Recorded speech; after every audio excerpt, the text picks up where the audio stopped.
Welcome to Relative, our family mess. Here, I bring you the raw, unspoken stories of older men betrayed by the very families they spent a lifetime protecting, and the dark secrets hidden within the modern home. Now, here is today's story. My name is Rex Stokes, and for 40 years I believed that if a man worked hard enough and gave enough of himself, the people he loved would never be ashamed of him. I was 63 years old before I learned how wrong I was. That evening, I was flat on my back beneath an old pickup truck, the kind they stopped making decades ago. The concrete was cold against my shoulder blades, and the smell of motor oil hung in the air like an old friend. My hands were black to the wrist. On the workbench, a small radio played the kind of country music my wife used to hum while she cooked. I had owned that radio for 30 years, and it had never once let me down. The garage was the only place left where I still felt useful. I had built that business from a single rented bay with a leaking roof. I poured my whole life into it. Every dollar, every weekend, every holiday I missed. There were winters I worked with frozen fingers because I could not yet afford to fix the heater. There were nights I slept on a cot in the back office because driving home and back would have cost me an hour of work I could not spare. That garage knew me better than most people did. Years ago, I had handed the keys to my son, Danny, and let him put his own name on the front of it. A father does that. You step back so your child can step forward. I told myself I did not need the credit. I just needed to keep my hands busy. So I still came in most evenings, long after the showroom lights went dark. I told everyone I was just tinkering. Nobody questioned it. Nobody ever asked why the old man kept showing up to a place that supposedly was not his anymore. If they had asked, they might have learned something that would have changed everything. But people rarely ask the quiet man under the truck what he really owns. I slid out from under the chassis and wiped my hands on a rag that had given up being clean years ago. My eyes drifted to the calendar pinned beside the radio. I had circled a date in red marker. Milo's graduation. My grandson. The one bright thing in my whole world. I was certain the celebration was the following weekend. Danny had told me so himself, weeks ago, in that fast and careless way he had. The way a man speaks when he is already thinking about something else. I had taken him at his word, the way I always did. So I planned to drive over the next Saturday, shake my grandson's hand, and tell him how proud his grandmother would have been. She had passed 4 years earlier, and not a day went by that I did not reach for her in the dark out of habit and find only cold sheets. I reached into the top drawer of my toolbox, past the wrenches and the worn sockets, and pulled out a small box wrapped in plain brown paper. I had been keeping it there for months, afraid I might forget it on the day that mattered. Inside was a watch, nothing flashy, a sturdy, honest timepiece with a steel back. And on that back, I had paid a man downtown to engrave 7 words. For Milo. Build something with your hands. I held that little box for a long moment. Milo was the only one in the family who ever sat with me in this garage. When he was a boy, he would perch on an overturned bucket and ask me how an engine breathed, how 100 moving parts could agree to work together. His father never had patience for that. Danny wanted suits and handshakes and a name people recognized at the country club. But Milo did not. He had my hands. He just did not know it yet. I set the box back in the drawer and turned the wrench over in my fingers, listening to the radio and the rain that had started against the high windows. The world felt small and safe in that moment. I did not yet know that across town, in a glittering restaurant I had never been told about, a party was already underway. A party for my grandson, a party paid for with money that had passed through my hands. And I was not on the list. I was just reaching for the truck's hood when I heard tires squeal into the lot outside. Far too fast. A car door slammed. Footsteps pounded across the wet pavement. Then the side door of the garage flew open, and there stood Milo, still in his good suit, his tie loose, his chest heaving like he had run a mile. He stared at me, and his face went pale. For a second, he could not even speak. Then the words came out in a rush, broken and confused. "Grandpa, why are you here?" he said. "The party started an hour ago. Everyone's already there." He swallowed hard, and his voice cracked.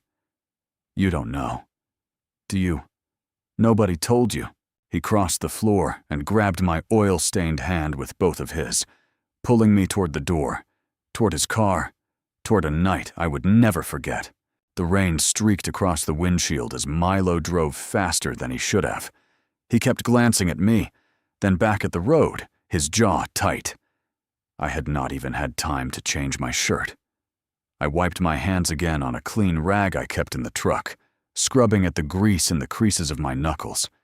But some stains do not come out, no matter how hard you work at them. "Slow down, son," I told him gently. "Whatever this is, it can wait the extra 2 minutes." He did not slow down. "I asked them 3 times where you were," he said, his voice shaking. "Dad just kept saying you were busy.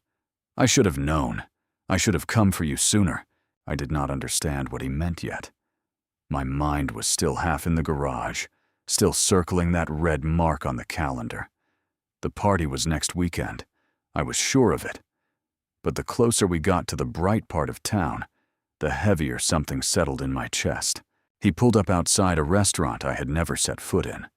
It was the kind of place with valets in matching vests, and a name spelled out in soft gold letters above the door. Through the tall windows, I could see chandeliers, white tablecloths, waiters carrying trays of champagne. There were dozens of people inside, all of them dressed like money. I looked down at my work shirt, at the oil under my nails, and for the first time in a long time, I felt small. "Milo," I said, "maybe I should go home and come back proper. Clean shirt, a tie." "No." He came around the car and took my arm. "You belong here more than any of them. Come on." So I let my grandson walk me through those gold doors. And the moment we stepped inside, the room changed. It happened the way a sound dies when you walk into the wrong place. Conversations trailed off. Heads turned. A woman near the bar leaned to whisper to the man beside her. I stood there, in my work boots, on that polished marble floor, and I felt every single eye land on me and then look away. Danny came across the room fast. My son. He had his mother's chin in my shoulders. And tonight, he wore a suit that probably cost more than I made in a good month back when I was starting out. He took my elbow, but not the way Milo had. He gripped it and steered me back toward the door, his voice low and sharp through a frozen smile. "Dad, what are you doing here? This isn't a good time." He kept his back to the room so no one could read his lips. "We'll talk later. You need to go." "Your son came and got me," I said quietly. I didn't even know there was a party tonight. Something flickered across his face. Not shame. Annoyance. "It's complicated," he hissed. "Just trust me. Go home." And that was when she turned around. Amaya, my daughter-in-law, stood in the center of the room in a dress the color of deep wine, a glass in her hand, and her parents standing right behind her. Rocco Black, her father, watched with the flat patience of a man used to fixing problems. Her mother, Miranda, pressed a napkin to her lips. The whole room was waiting. Amaya looked at me, at my boots, at my hands, and her face twisted. Then she said it loud enough for every soul in that restaurant to hear. "Why are you even here?" The words landed like a slap. Somewhere, a fork clinked against a plate. Then nothing. No one moved. Milo went white beside me, his mouth opening to say something. but no sound came out. My son stared at the floor. He did not defend me. His own father. Standing humiliated in front of 50 strangers. And he could not find a single word. I have been hit before. I have crushed a finger under a falling engine block and not made a sound. But standing in that bright room, I felt something break that no tool could ever fix. I did not shout. I have never been a man who shouts. I reached into my jacket pocket and took out the little box wrapped in brown paper. I turned to Milo, the only one who came looking for me, and I pressed it into his hands and closed his fingers around it. "Congratulations. Son," I said, "your grandmother would have been proud of the man you've become." Then I turned and walked out through those gold doors and into the rain. And not one of them followed me except the boy. Milo drove me home in silence. But somewhere on that dark road, my mind began doing what it does best. It started taking the pieces apart and laying them out on the bench, one by one.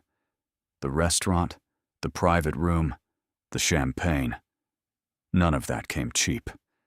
And I knew exactly where Danny's money came from, because I knew exactly how little of it was truly his. Every dollar in that room had passed, one way or another, through a company that bore his name but had never once belonged to him. By the time the lights of my house came into view, I had stopped feeling small. I had stopped feeling anything warm at all. For 40 years, I had stayed quiet. That night, I decided I was done being quiet. I did not sleep that night.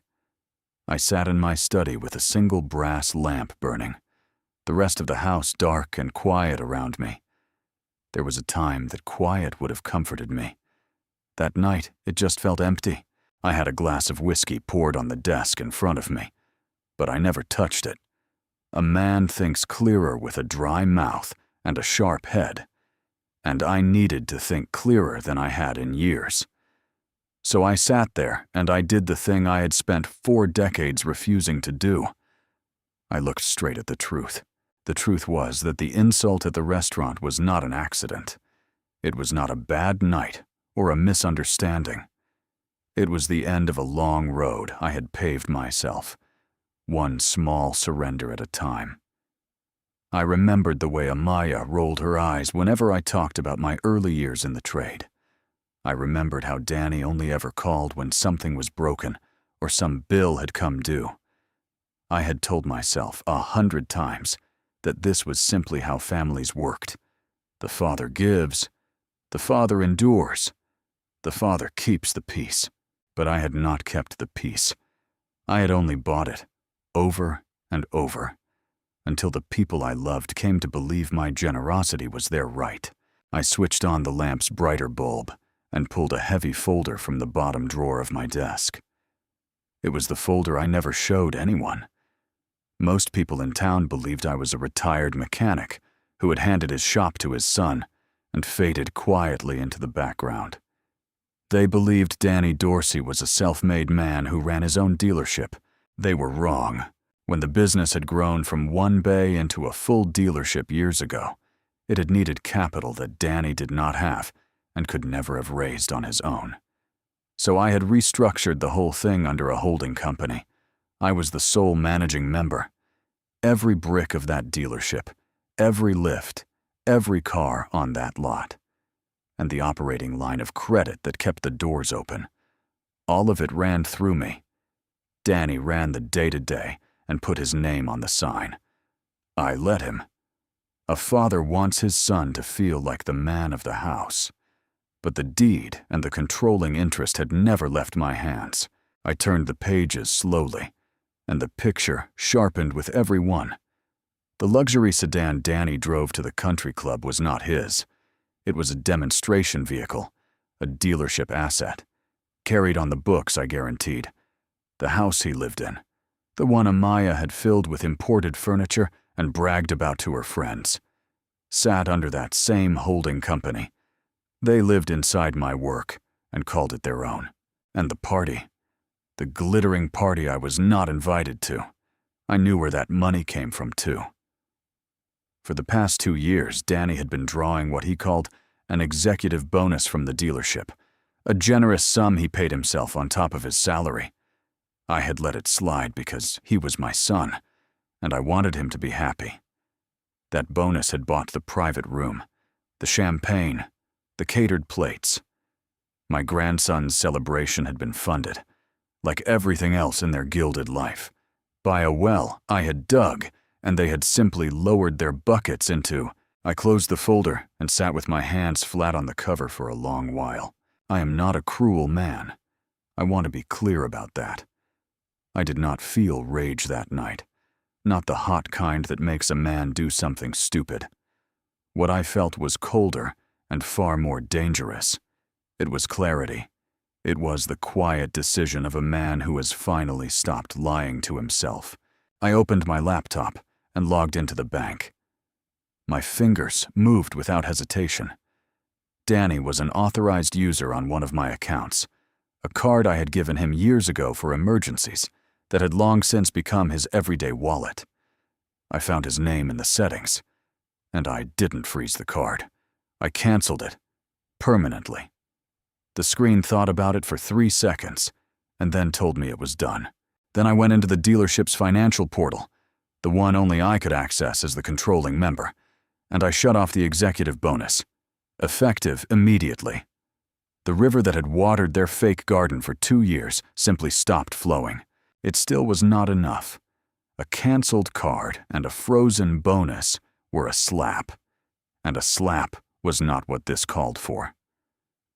My son had let his wife scream at me in front of 50 strangers and had not said one word.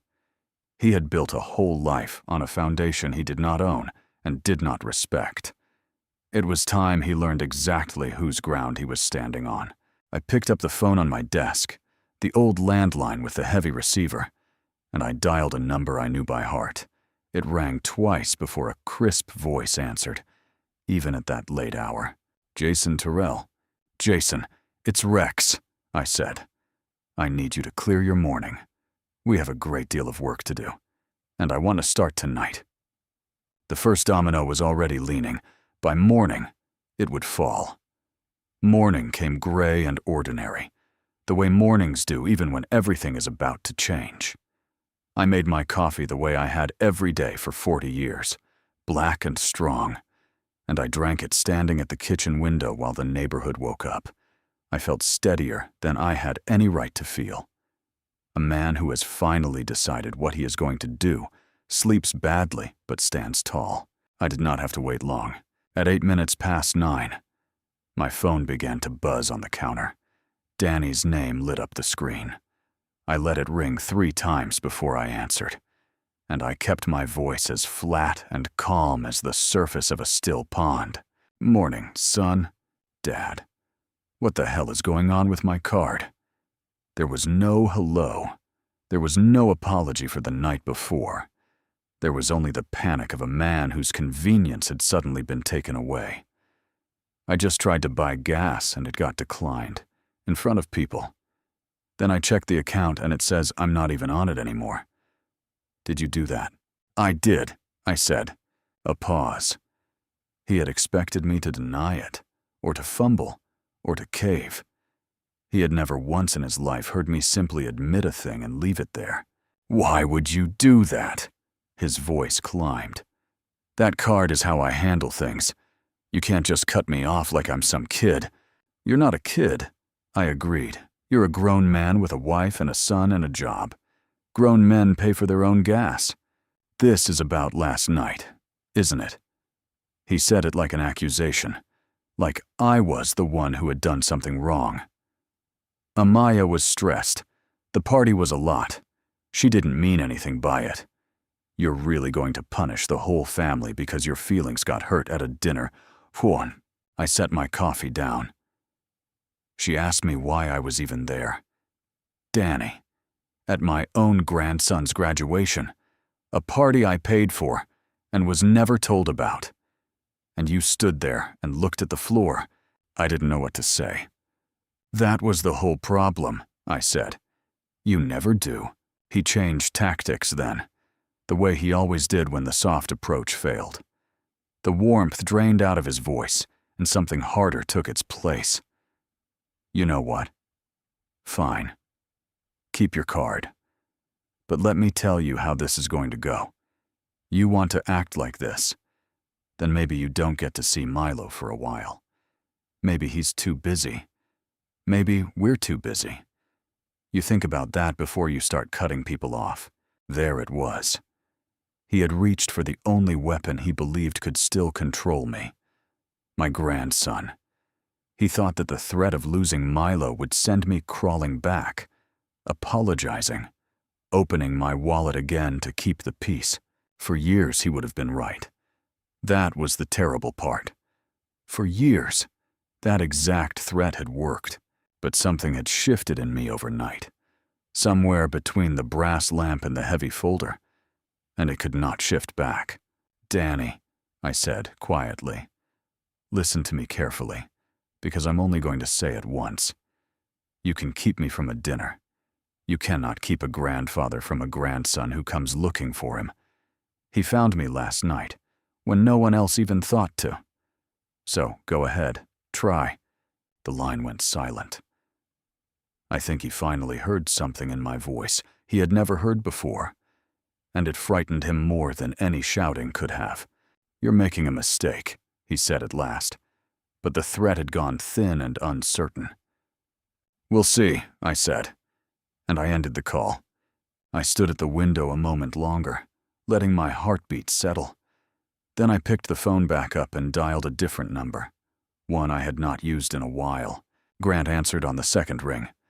He had run the day-to-day operations of the dealership for over a decade, an honest man who had never forgotten that I was the one who kept the lights on in the early years. He and I had an understanding. He handled the floor. I stayed out of the way and collected my quarterly statements. He greeted me warmly, expecting nothing more than small talk about the spring sales numbers. I did not give him small talk. Grant, I need a favor, and I need it handled quietly.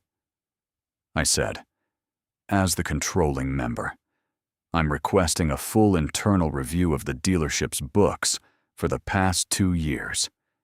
Every expense account, every reimbursement. I want particular attention paid to anything signed off by Danny. There was a long pause on the other end, the kind of pause a smart man takes when he realizes the ground has just shifted under his feet. Rex, Grant said carefully. A father doesn't usually ask me to audit his own son. Is there something I should be worried about? I don't know yet, I told him honestly. But I have a feeling you're going to find out before lunch. I hung up and looked out at the quiet street. The first domino had fallen clean. The second was already tipping. And I had a feeling that what Grant's people pulled out of those books was going to be far worse than anything I had imagined. I did not have to be at the country club to know exactly how it played out. Grant called me later with the details, and I could picture every second of it as clearly as if I had been standing in the parking lot myself. That afternoon, Danny had a lunch meeting at the club. It was the kind of thing he lived for.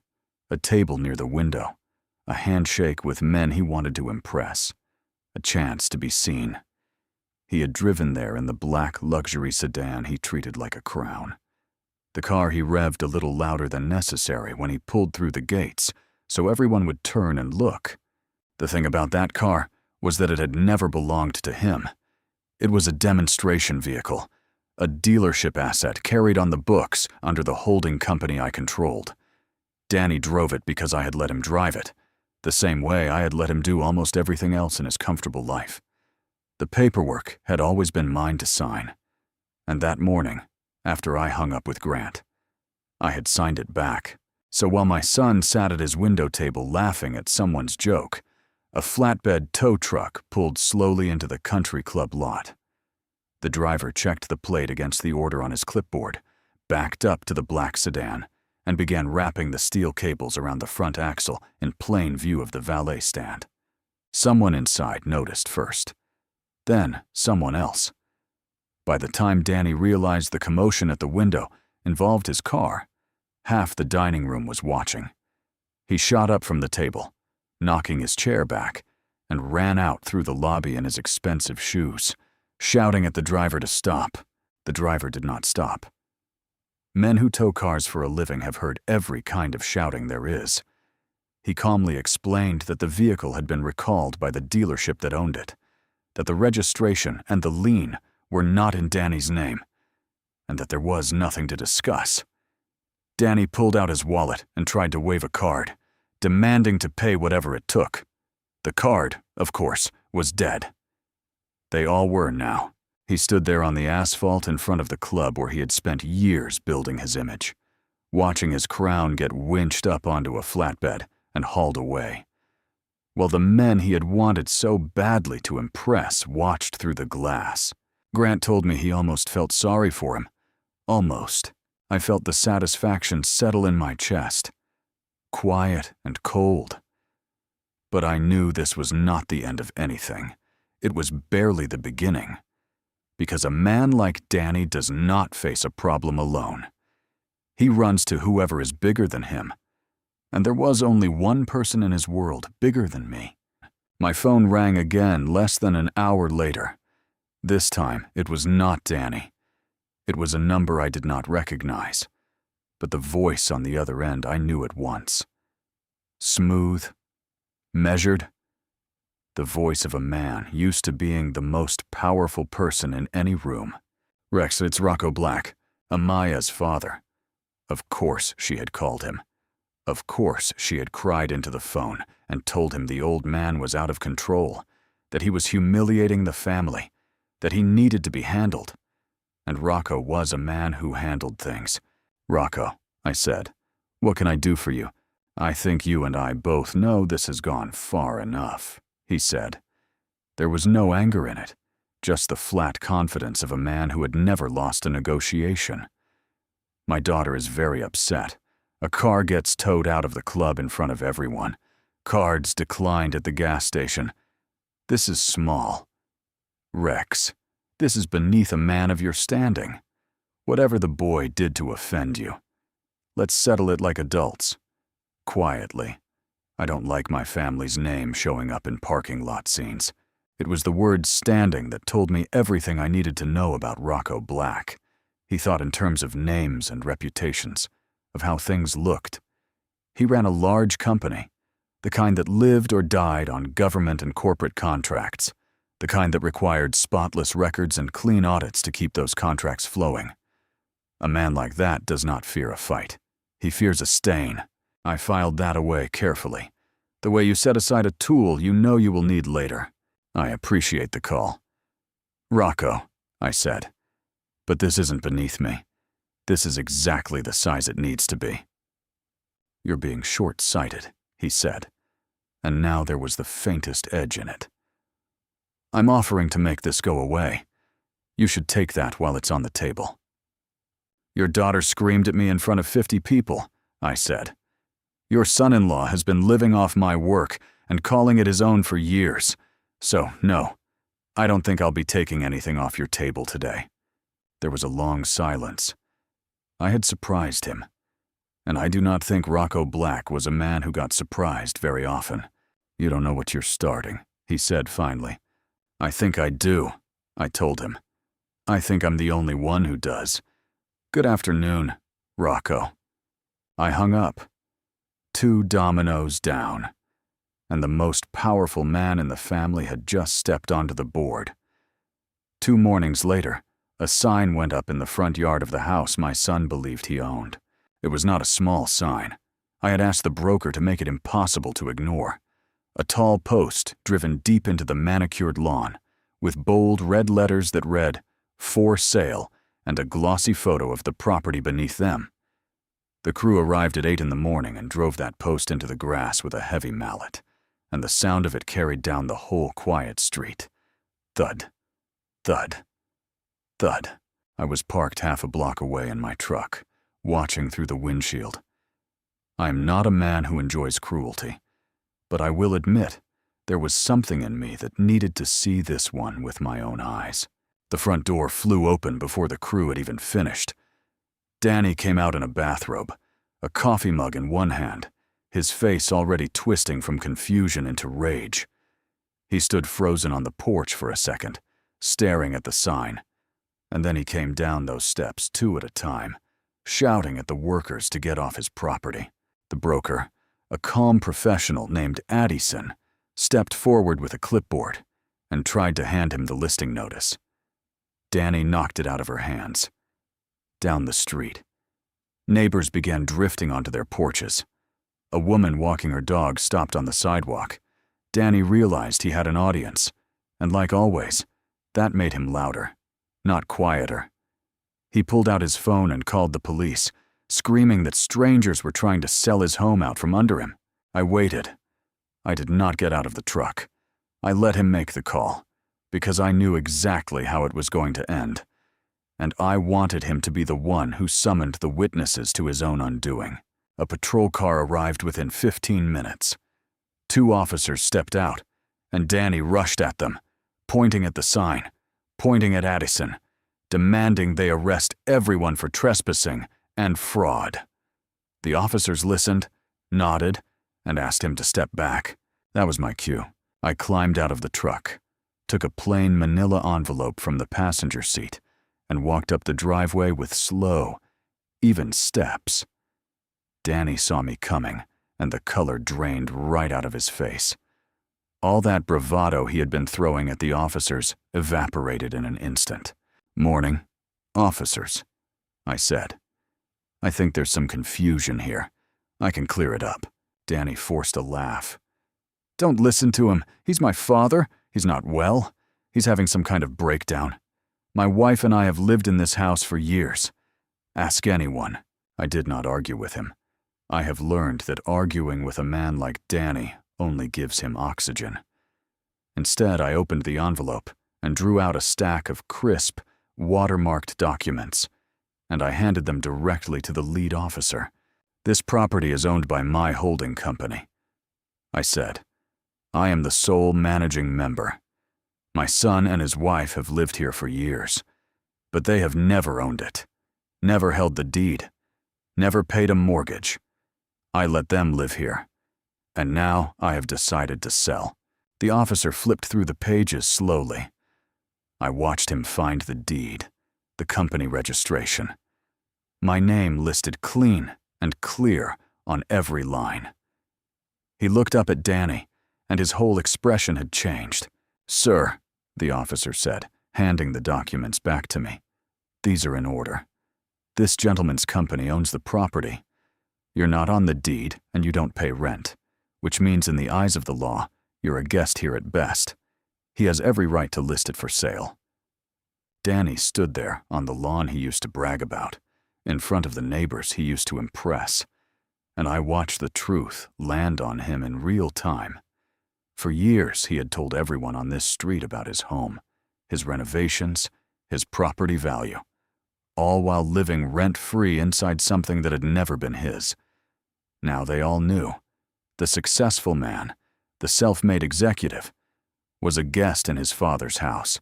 "You can't do this," he said, his voice gone small and ragged. "We have nowhere to go. You can't just sell our home." "You told me I wasn't part of your family," I said quietly. "So I'm no longer part of your finances. You wanted to stand on your own. Now's your chance." I thought that was the end of it. The officers were already turning back toward their car. The neighbors were already murmuring. And then the front door banged open again, and Amaya came charging out onto the porch. She was dressed and made up, her heels clicking hard against the stone steps, her face flushed crimson. She marched straight past the officers and stopped a few feet from me. And there was something in her eyes that was not panic at all. It was triumph. "He's not the only one with papers," she said, loud enough for the whole street to hear.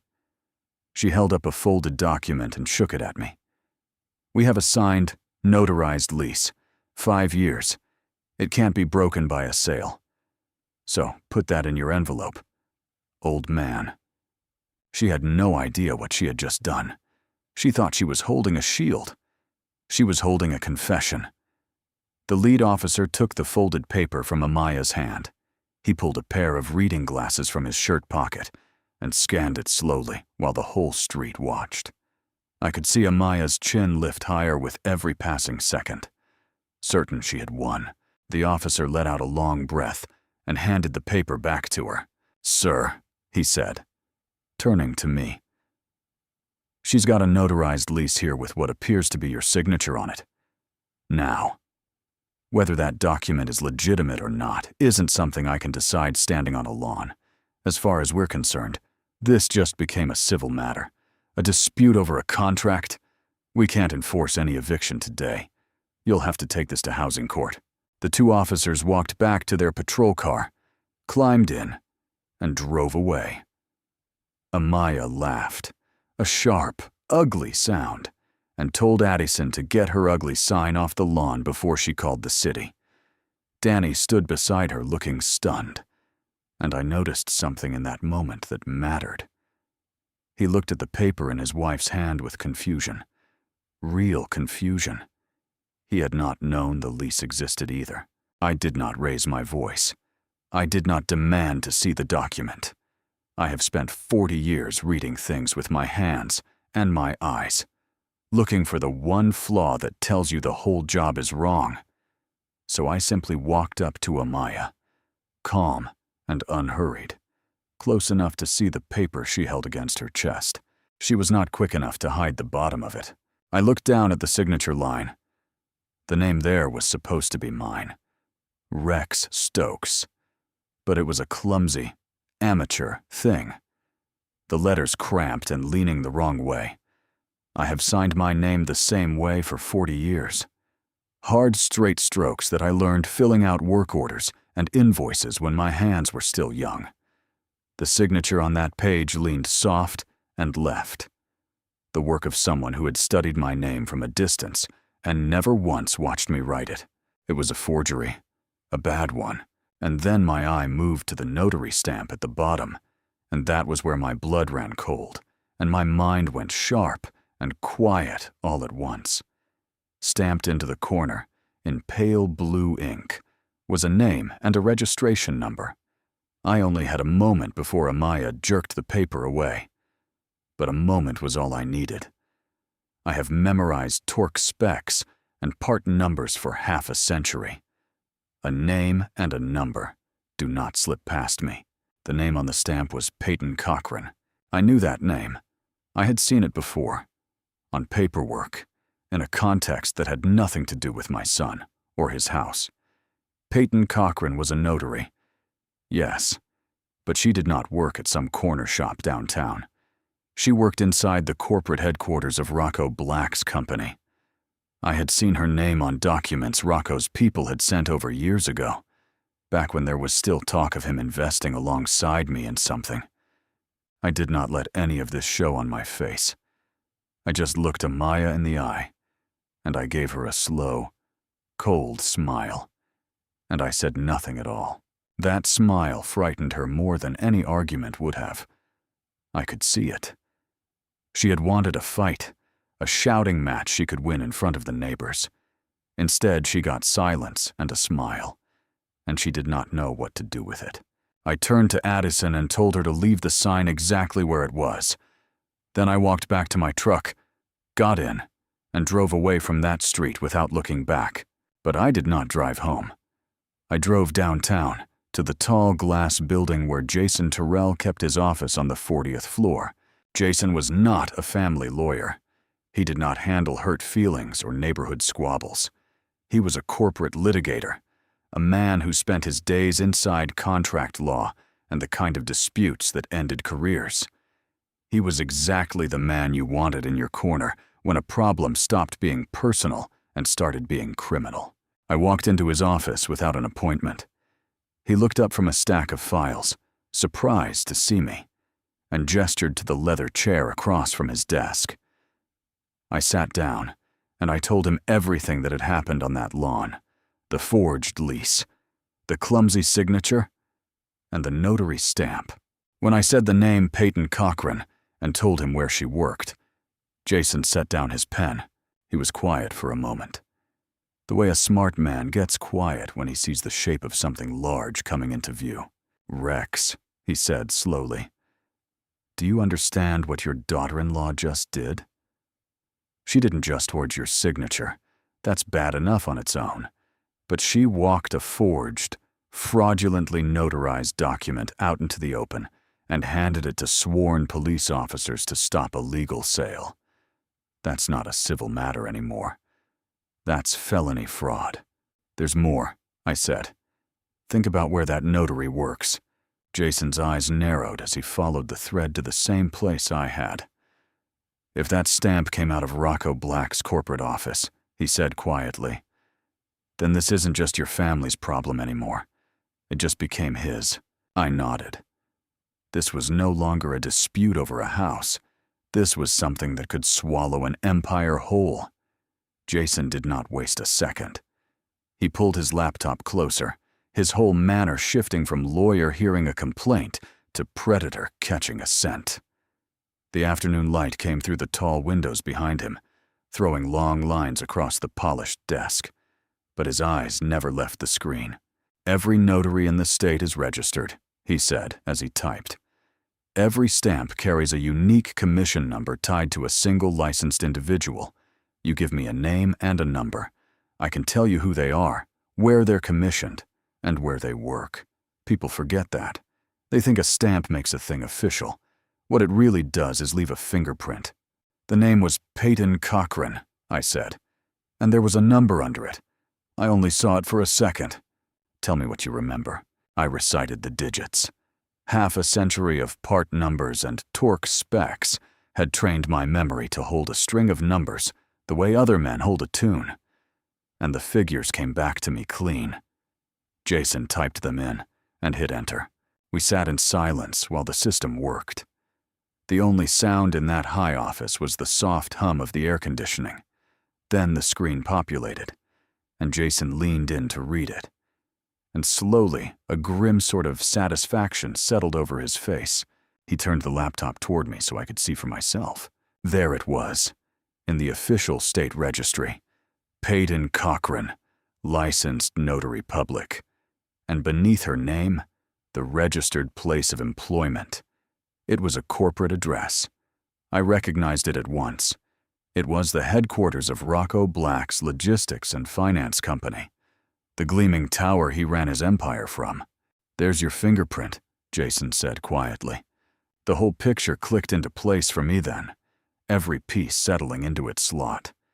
Amaya had panicked when she realized I owned the house and could sell it out from under her. She did not have the money or the legal standing to fight me in a real court. So she had done what people like her always do when cornered. She reached for her father's resources. She had taken that forged lease to someone inside Rocco's company, some low-level notary who did not dare say no to the boss's daughter. And she had gotten her official-looking stamp. She thought a stamp would scare the police and intimidate me into backing off. Instead, she had dragged her father's entire company into a crime. Jason closed the laptop and folded his hands on the desk. When he spoke, there was no humor left in his voice at all. "Rex, I want you to understand exactly how big this is, because I don't think your daughter-in-law had the faintest idea. Forging a signature on a lease is a felony. That alone could put her in serious trouble. But she didn't stop there. She presented that forged, fraudulently notarized document to law enforcement officers to obstruct a lawful sale. And she did it using a notary commission registered to a corporation." "And Rocco's company," I said. "And Rocco's company." Jason agreed. "Here's the part that matters. A man like Rocco Black doesn't survive on charm. He survives on contracts. Big ones. The kind that require clean compliance records, security clearances, spotless legal standing. The fastest way to lose a contract like that is to have a fraud committed inside your own corporate offices using your own corporate notary. The moment auditors see that, they don't ask questions politely. They freeze everything and they investigate, and I sat back in the leather chair and let the weight of it settle over me.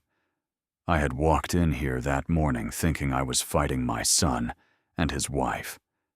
I was beginning to understand that I was now holding a thread that, if I pulled it, would unravel a far bigger man than either of them. "What do you want to do?" Jason asked. He did not push me one way or the other.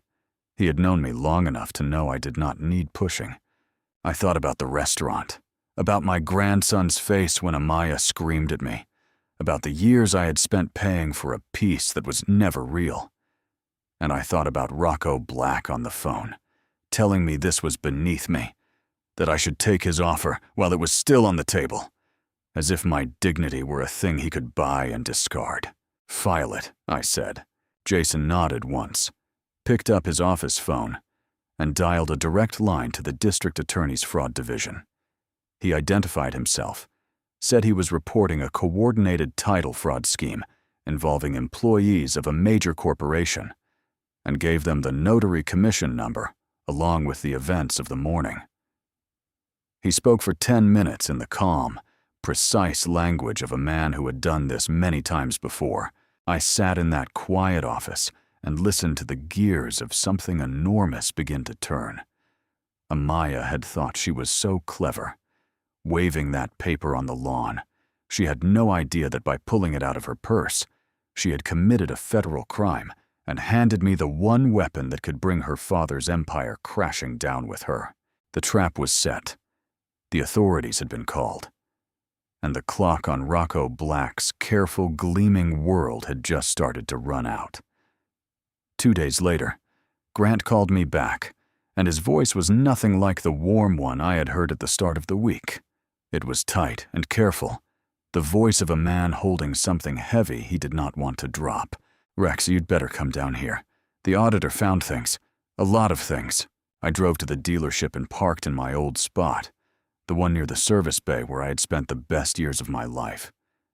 Grant met me at the side door and walked me back to a small conference room where a woman sat surrounded by open ledgers and a laptop.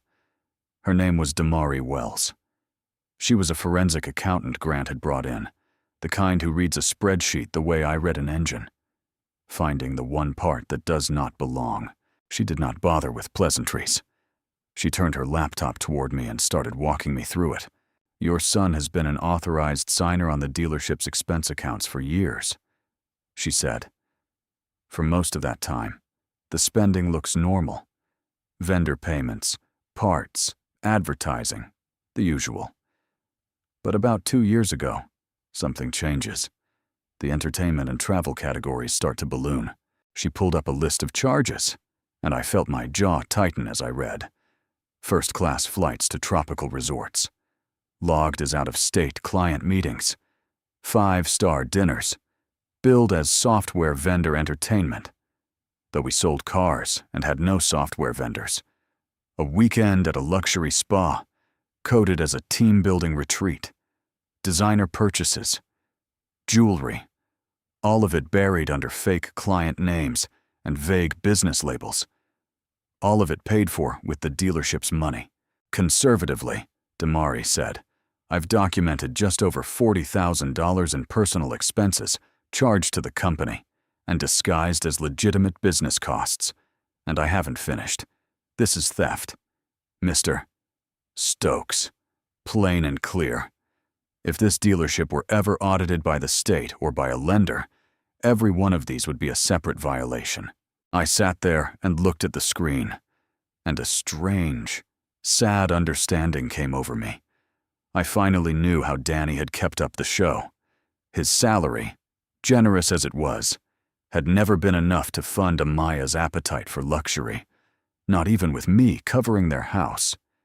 So he had treated the company I built like his own private wallet, stealing thousands and hiding it under a mountain of fabricated receipts. He had grown so comfortable, so certain that no one would ever question the boss's son, that he had gotten sloppy. The boy who used to sit on a bucket in my garage and ask how engines worked had become a man who stole from the very business that gave him everything.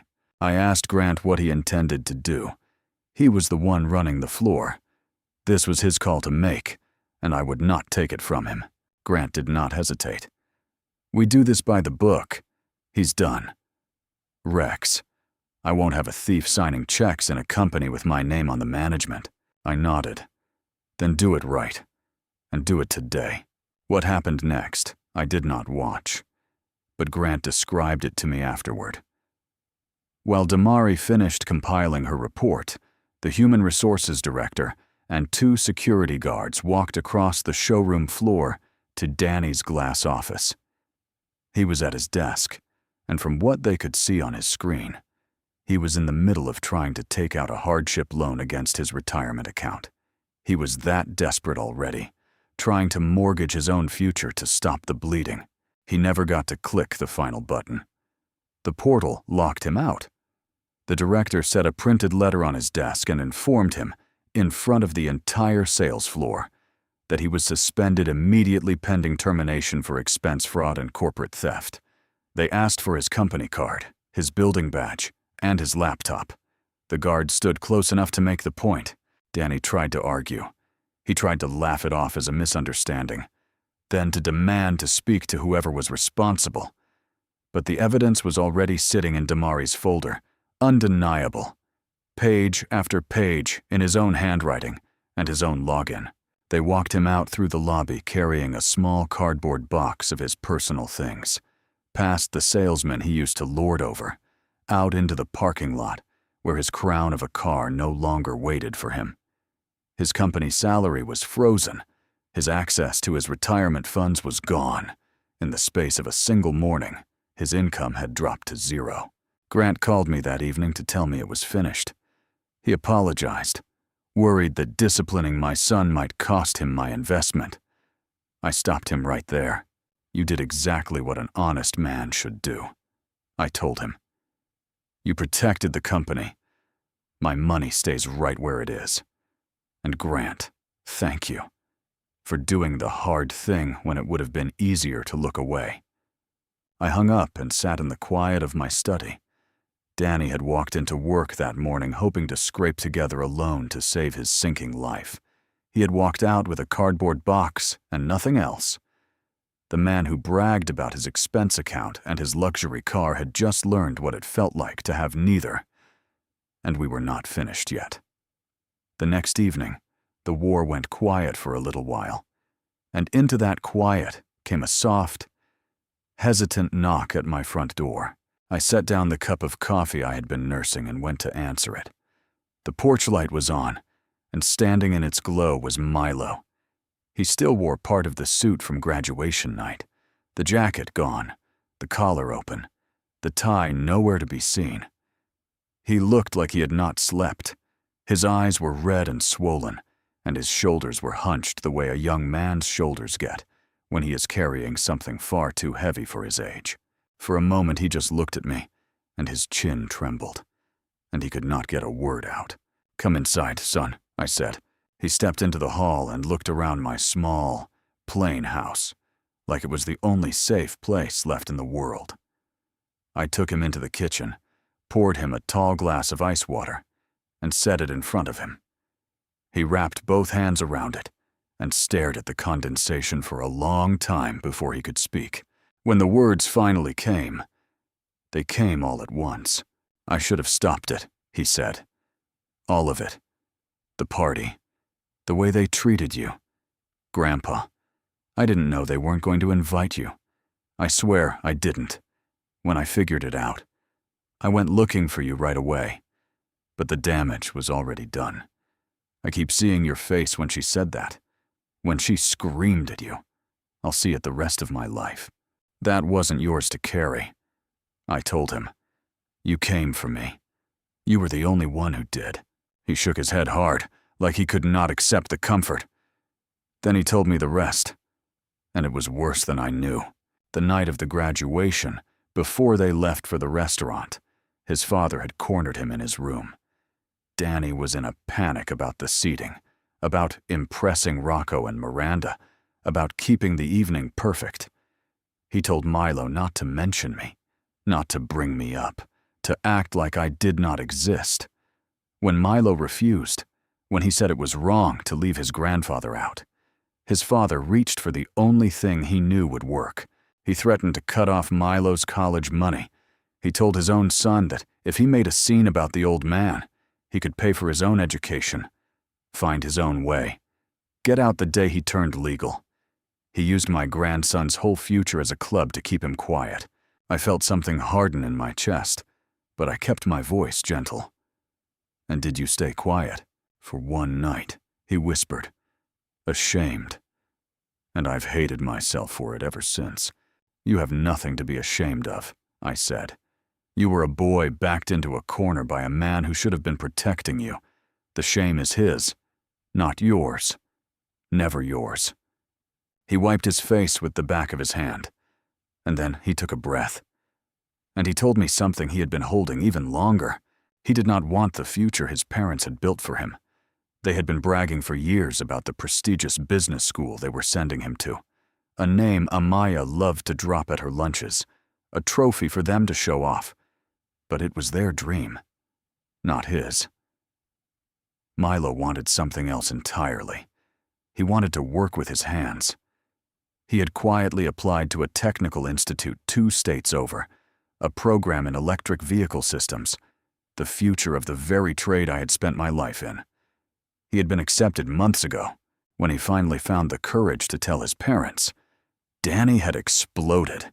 He called it grease monkey nonsense.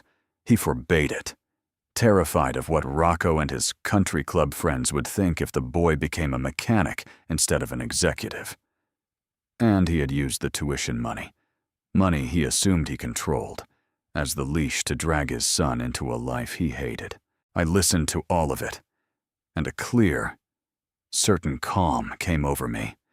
Because Danny had made one critical mistake. He had never bothered to learn the details of his own family's finances. He assumed, the way he assumed everything, that the money was his to control. It was not. "Milo," I said, standing up from the table. "Come with me. There's something I need to show you." I led him down the hall to my study, switched on the lamp, and sat down at my desk. He pulled a chair up beside me, confused, his eyes still wet. I opened my laptop and logged into a part of my finances I had never had reason to show anyone before. Not a checking account, not the dealership. Something I had started a very long time ago, the week a little boy was born who had his grandmother's eyes. "Watch the screen, son," I said, "and let me tell you what your grandfather has been quietly doing for the last 20 years. The page loaded, and Milo leaned in to read it. I watched his eyes find the balance at the top of the screen, and I watched them go wide. It was an education trust, a college savings plan, the kind a person can open the moment a child is born. I had opened this one the very week Milo came into the world, a tiny red-faced thing in a hospital blanket with his grandmother's eyes. I did not tell anyone. Not Danny. Not even my late wife at first. I just started putting money into it. Quietly. Every single year. A few $1,000s here. A bonus there. The proceeds from a job done right. And for 20 years, I let it sit and grow and compound. Untouched. Patient. Waiting. The number on the screen was just over $160,000. Milo stared at it like he could not make the figure mean anything. "Grandpa," he whispered. "What is this?" "This is yours," I said. "It always has been. I started it the week you were born." He shook his head slowly. "But Dad always said he was paying for school. He said the money came from him. He said if I stepped out of line, he'd take it away." "Your father lied," I said gently. Or maybe he believed his own story. He assumed that when the tuition bills came due, he would be the one writing the checks, playing the generous provider, using my money to control you. He never once looked closely enough to learn the truth. I clicked into the administrative settings of the account, and I explained it to him as I went, because I wanted him to understand exactly what was happening and why no one would ever be able to undo it. I was the only contributor to this trust, and I am the account holder," I said. "That means I have full authority over it. Your father has no claim to a single dollar in here. He never did. He only had the power he pretended to have. And you believed him because you were a boy, and he was your father." Then I turned to him. "But you turned 18 on graduation night. Milo, in the eyes of the law, you are a grown man now, and that changes what I'm able to do." I navigated to the transfer of administration page. I typed in his full legal name, his email, his phone number for the security verification. He watched every keystroke, barely breathing. "What are you doing?" he asked. "I'm giving you the keys," I said. "All of them. I'm transferring complete control of this trust to you. Not to your father. Not to me. To you. After tonight. No one on this earth can touch it but you. Not Danny. Not Amaya. No one can hold it over your head ever again." I hit the final button. The screen thought for a moment, and then a green banner appeared, confirming the transfer was permanent. It was done. For a long moment, Milo did not move. He just looked at the screen, at his own name now sitting where mine had been. And then the tears came. But they were different from the ones he had brought to my door. These were not the tears of a boy ashamed. These were the tears of a young man seeing his own future belong to him for the very first time. "You can pay for the Technical Institute in full," I told him. "Buy your own tools, cover your housing, start your adult life with no debt and no one's hand around your throat. Study the thing you love, work with your hands, build something real, and never let anyone make you feel small for choosing an honest trade." He turned and put his arms around me, and he held on the way he used to when he was small. And I held my grandson in that little study with the lamp burning. And for the first time since the restaurant, I felt something other than cold purpose. I felt like a man who had finally done the one thing that mattered most. Danny had tried to use money to force his son into a life he hated. He had threatened a future he did not even control. And in 30 seconds, with a few clicks, I had taken that weapon out of his hands forever. My grandson was free. We sat together a while longer, and the house felt warmer than it had in years. Then, just past 9 in the evening, the phone on my desk rang. I almost did not answer it. I wanted to stay in that warm room with the boy a little longer. But a man like me learns to answer the phone when it rings late, because the calls that come after dark are never small ones. I picked it up. The voice on the other end was smooth and measured, but there was something underneath it now, something tight and frayed that had not been there before. It was Rocco Black. "Rex," he said, "we need to talk. Just the two of us. No lawyers. No phones. I'll come to you. Anywhere you like." He paused, and I heard him swallow. "Before this goes any further, you and I need to sit down face to face." I looked at my grandson, safe and free across the desk from me, and I almost smiled. "All right, Rocco," I said. "Let's talk." I chose the meeting place myself. Not a boardroom, not a steakhouse, not anywhere Rocco Black would feel at home. I picked a small diner on the working edge of town, the kind of place with vinyl booths worn soft at the seams and a coffee pot that never stopped going. It was the kind of place I had eaten in my whole life. I wanted Rocco on my ground for once. He arrived 10 minutes late, and the moment he walked through the door, I knew I had chosen right. He wore a charcoal suit that probably cost more than the diner took in a week, a silk tie, a gold watch heavy on his wrist. He looked around at the chipped tables and the laminated menus with an expression he could not quite hide. And then he spotted me in the back booth and came over. He slid into the seat across from me and set a leather briefcase on the table between us. "Rex," he said, "thank you for meeting me." "You drove all this way," I said. "Have some coffee." He did not have coffee. He folded his hands and got straight to it. the way men like him always do when they think they are still holding the better cards. "Let's not waste each other's time," he said. "This has gotten out of hand. My daughter is a wreck. Your son lost his job. There's talk of police, of lawyers, of all manner of ugliness. None of it has to happen. I'm a practical man. I solve problems. So let me solve this one." He opened the briefcase, took out a checkbook and a heavy fountain pen, and wrote a check in smooth, unhurried strokes. He tore it loose and slid it across the table until it rested beside my coffee cup. I looked down. It was made out to me for $50,000. "Take it," Rocco said. "Consider it a fresh start. You sign the house over to the kids, you call off the lawyers, and you step back. Let them keep their lives.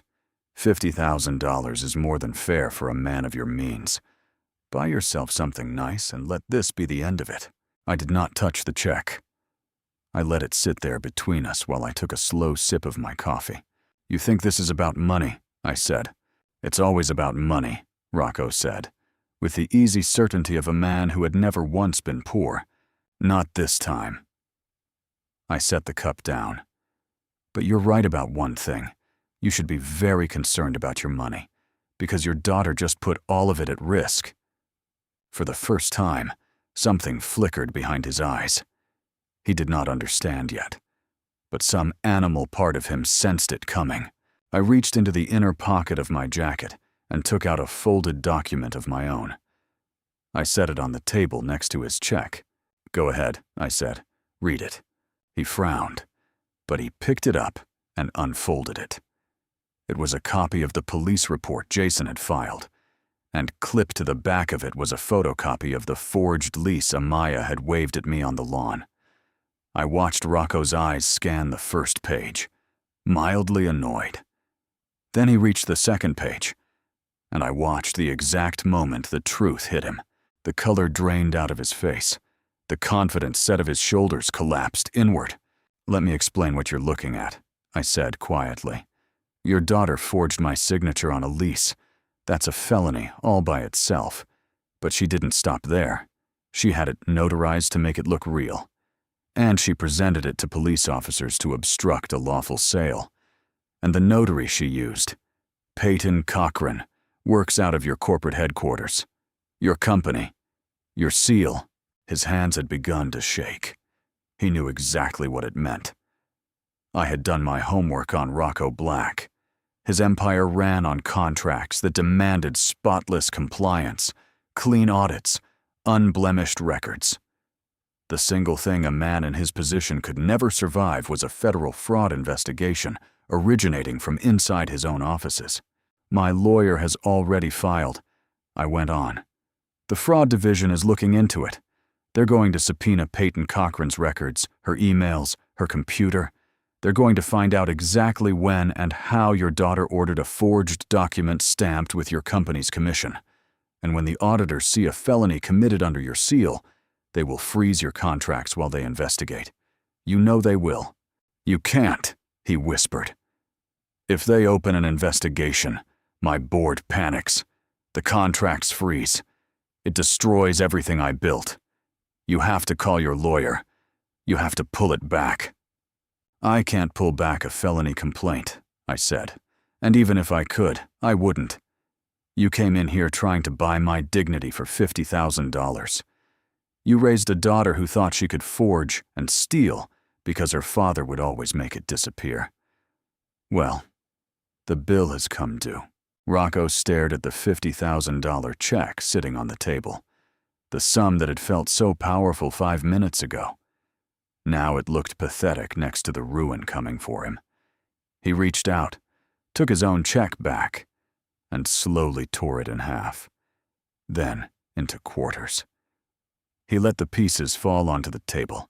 He stood, gripped his briefcase, and walked out of that diner without another word, a terrified man rushing to save himself, leaving his daughter behind to drown. I was not there to see what happened inside that house after Rocco walked out of the diner, but I knew most of it before long. A man named Landon Seong made sure of that. Landon was a private investigator I had used years ago, back in my working days, when a deal smelled wrong and I needed to know who I was really dealing with. He was thorough, discreet, and patient. I had hired him again the week the war began, not to do anything underhanded, but to keep a careful record of everything, so that when the time came to put it all in front of a judge, there would be no gaps and no doubts. Landon watched, he documented, and he reported. And what he reported in those days painted a picture of a marriage tearing itself apart, with the dealership gone, the cards dead, the house listed, and the utilities about to follow. Danny and Amaya were trapped together in a home that no longer felt like theirs. And they did the thing that desperate people always do. They turned on each other. Danny blamed Amaya for the forged lease. He had not known about it. And when he finally learned what she had done, that she had dragged her own father's company into a federal crime, he was beside himself. He accused her of ruining them, of being reckless, of bringing the whole house of cards down with one stupid piece of paper. Amaya blamed Danny right back. She told him she only forged the lease because he had failed, because he had lost the dealership, because he had been caught stealing like a common thief. She threw the expense fraud in his face. She told him she had married a man who promised her a certain kind of life and had turned out to be a fraud in a cheap suit, propped up his whole life by his father's money. They were both right about each other. That was the bitter truth of it. Their entire marriage had been built on my money and a shared appetite for a life neither of them had earned. Strip the money away, and there was nothing underneath but two people who had never really liked each other very much. Then came the call that broke whatever was left. Landon told me it happened on a Tuesday evening. Amaya had been calling her father for 2 days straight, leaving message after message, begging him to send help, to let them move into the guest house on his estate, to make it all go away the way he always had before. Rocco had not answered a single one. Finally, he called her back. But he was not calling from his corner office. He was calling from a conference room surrounded by defense attorneys. He told his daughter that federal investigators had already contacted his company, that they were preparing subpoenas for Peyton Cochran's records, that 3 of his largest contracts were under review. He told her his board was calling for his resignation. His entire empire was bleeding by the hour. All because she had decided to forge a document to save a house she never even owned. And then Rocco Black did the thing I suspect he had always been capable of, deep down. He told his own daughter that his lawyers had instructed him to cut off all contact with her, immediately, to avoid being charged as a co-conspirator. He told her she was a liability, and he hung up. The man who had offered me $50,000 to protect his family name had just thrown his daughter to the wolves to save himself. The thing she had spent her whole life chasing, her father's wealth, his approval, his protection, vanished in a single phone call. That was the moment the alliance truly died. Amaya had no father anymore. Danny had no job, no income, no inheritance he could count on. They had each other, and they had come to hate the sight of each other. The banks were circling.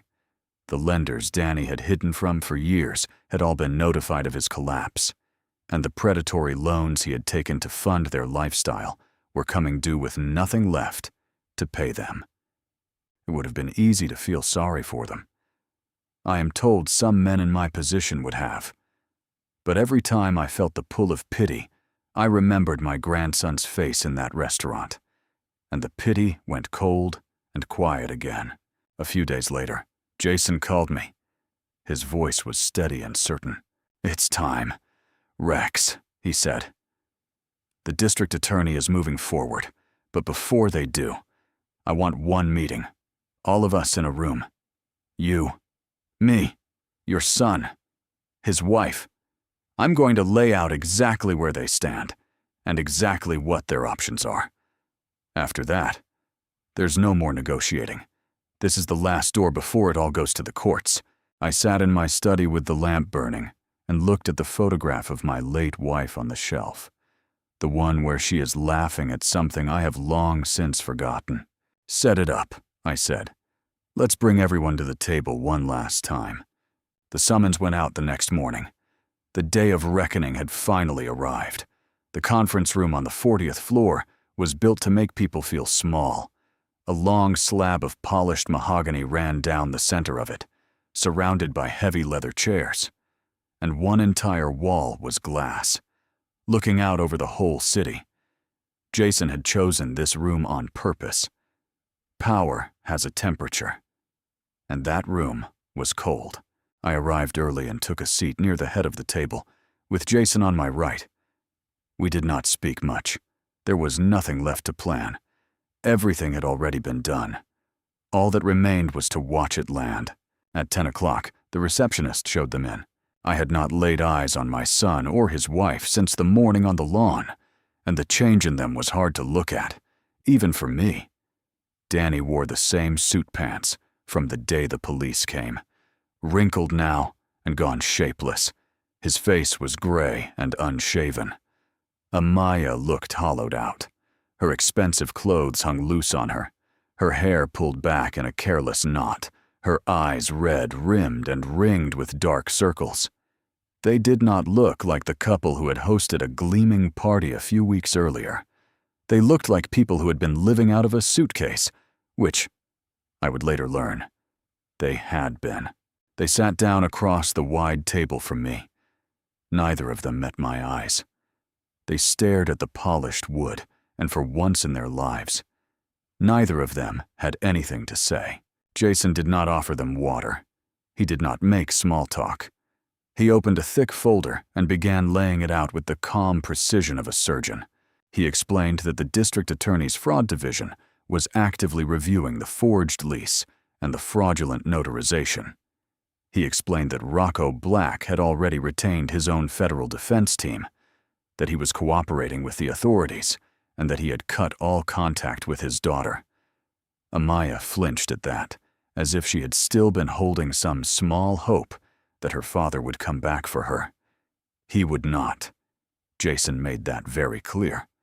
She was on her own, and she was facing the very real possibility of a federal prison sentence.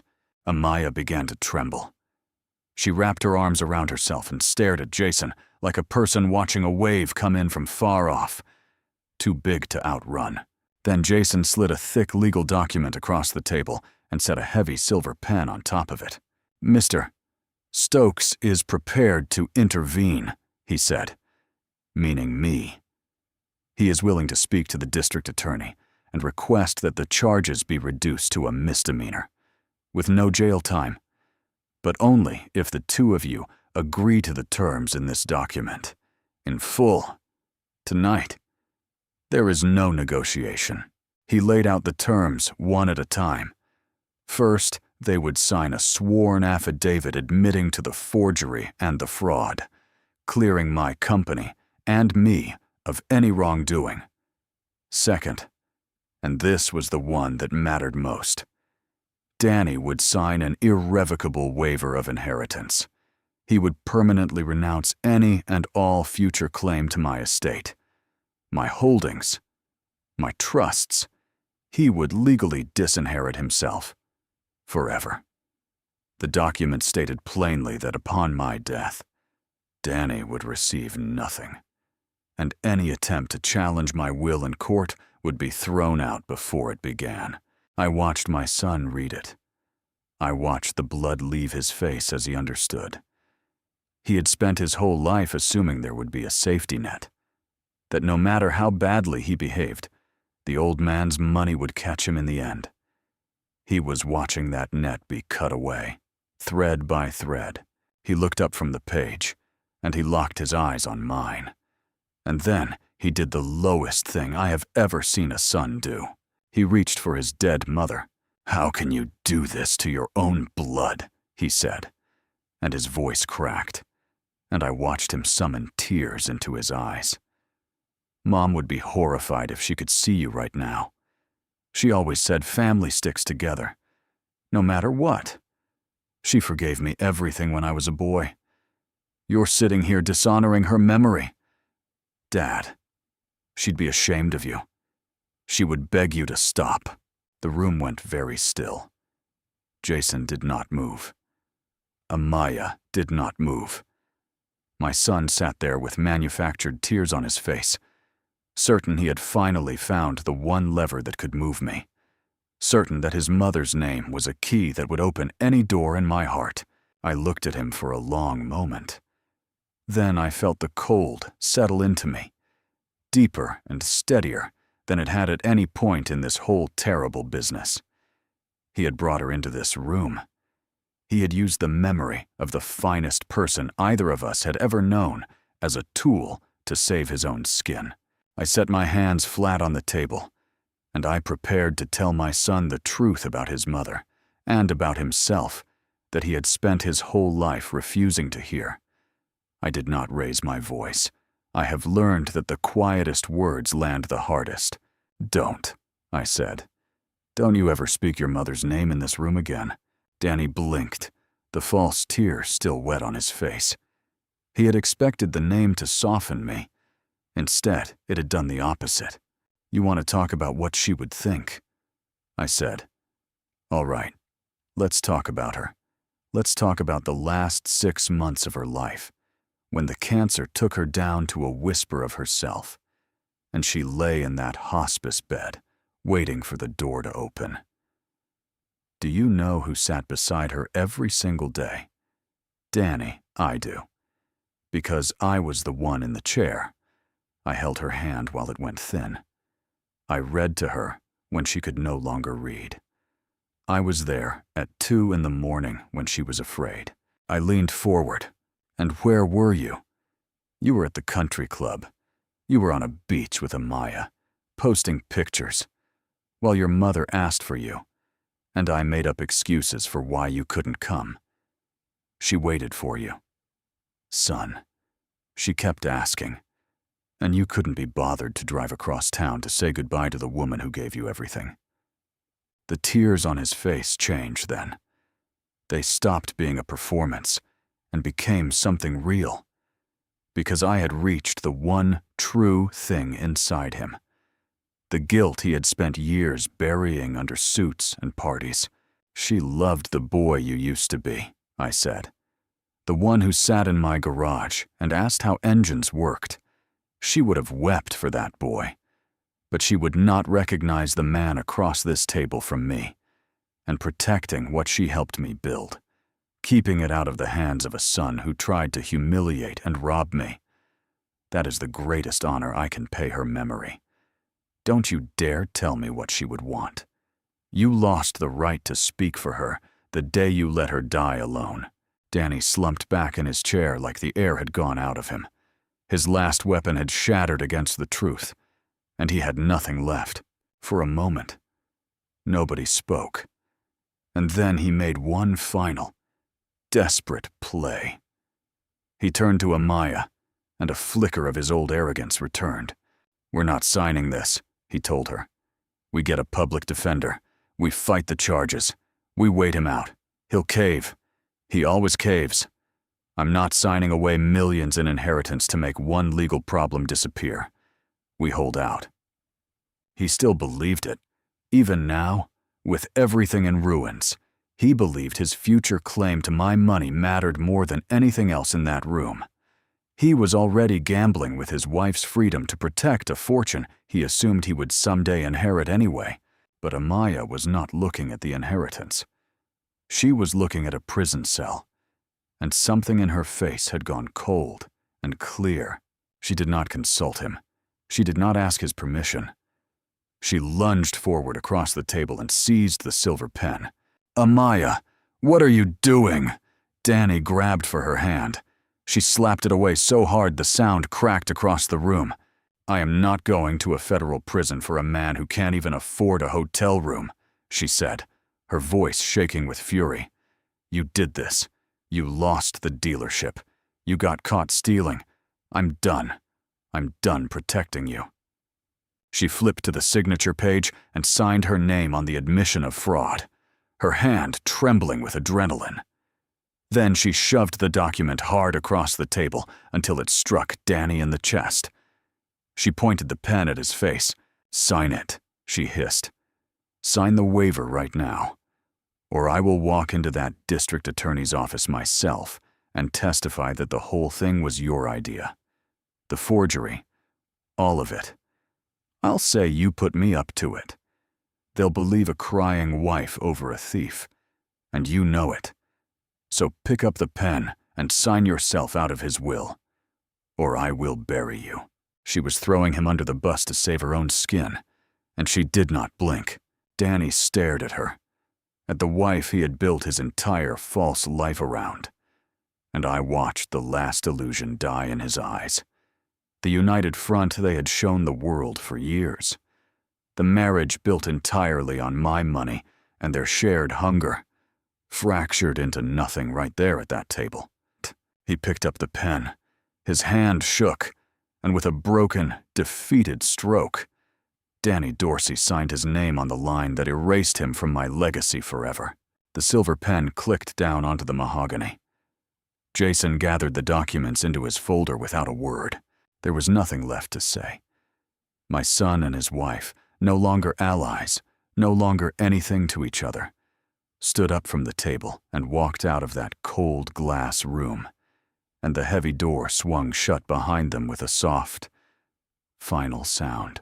I sat alone with Jason in the quiet. I did not feel triumphant.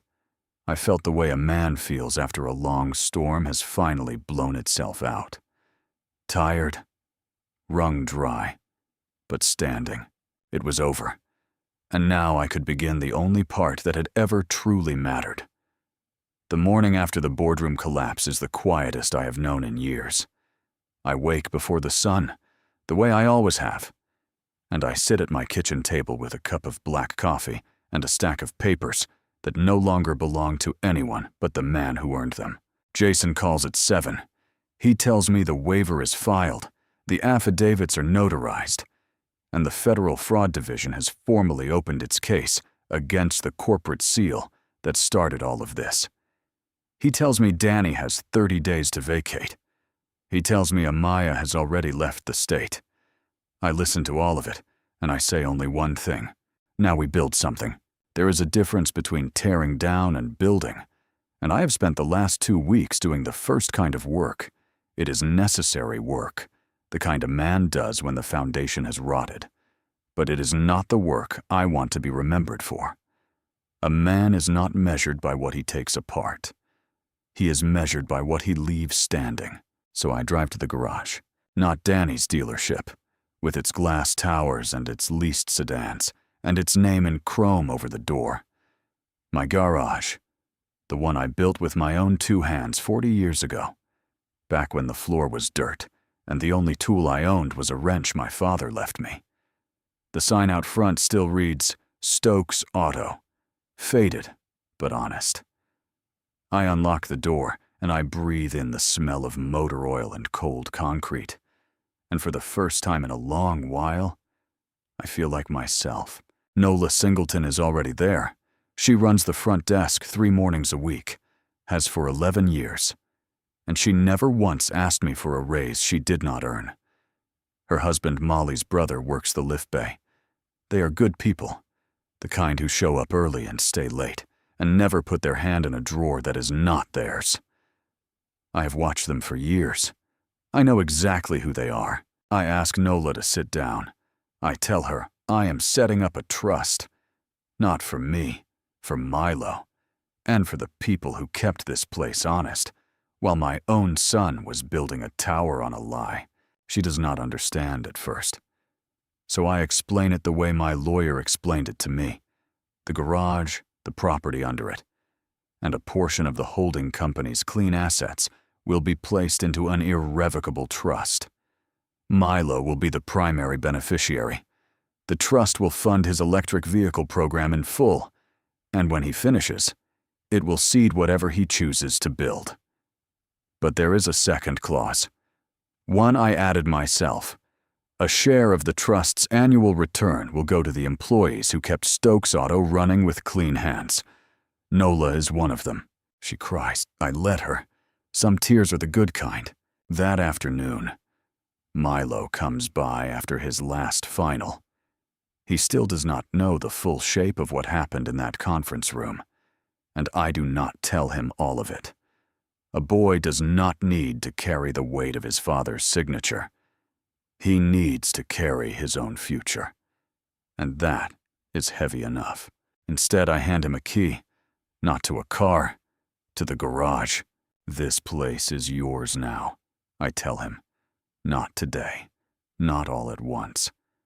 But it is yours, and no one can ever take it, and no one can ever make you beg for it. He turns the key over in his hand, the way he used to turn over engine parts when he was small, studying it, trying to understand how it worked. Then he looks up at me with his grandmother's eyes, the ones I have been seeing across this garage his whole life. And he asks me the question I have been waiting 2 weeks to hear. Why me? I think about how to answer him. I think about Danny at his age, leaning over a carburetor, asking the same kinds of questions, before the world taught him that the fastest way up was over other people's backs. I think about every check I wrote, every loan I quietly guaranteed, every time I let my son take credit for work that was never his, because I believed a father's job was to lift his children even when they didn't reach back. Because you came to the garage, I say, the night of the party. Everyone else forgot I existed. You came looking for me. That is the whole of it. Son, you showed up. He does not cry. He just nods, slow and serious, the way a man nods when he understands that something has been handed to him that he will spend his life trying to deserve. We work until dark. He hands me tools. I name them. And for a few hours, the last 2 weeks do not exist. There is only the lift, the light, and the quiet between two people who do not need to fill it. When I finally lock up, my phone buzzes. A message from Jason. Short. 3 words that mean the storm is not entirely over. Danny filed an appeal. I read it twice. Then I put the phone in my pocket, and I look at the faded sign over the door, and I am not afraid. The appeal does not frighten me, but it does teach me something about patience. Jason explains it the way he explains everything, slow and exact, so that I do not have to ask twice. He tells me Danny's lawyers are arguing that the waiver was signed under duress. He tells me it will not hold, because there were 3 witnesses and a notarized record, and a wife who has already agreed to testify against him. He tells me to do nothing dramatic and to let the law do its quiet work. So I do. But while the lawyers argue over the wreckage of what Danny built, I turn my attention to something I have been thinking about for weeks. The houses. The holding company owns 3 properties beyond the one Danny lived in. Small homes. Nothing grand.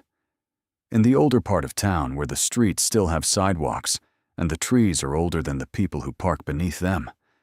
I bought them years ago, quietly, the way I do most things, as places to put money where money could do honest work.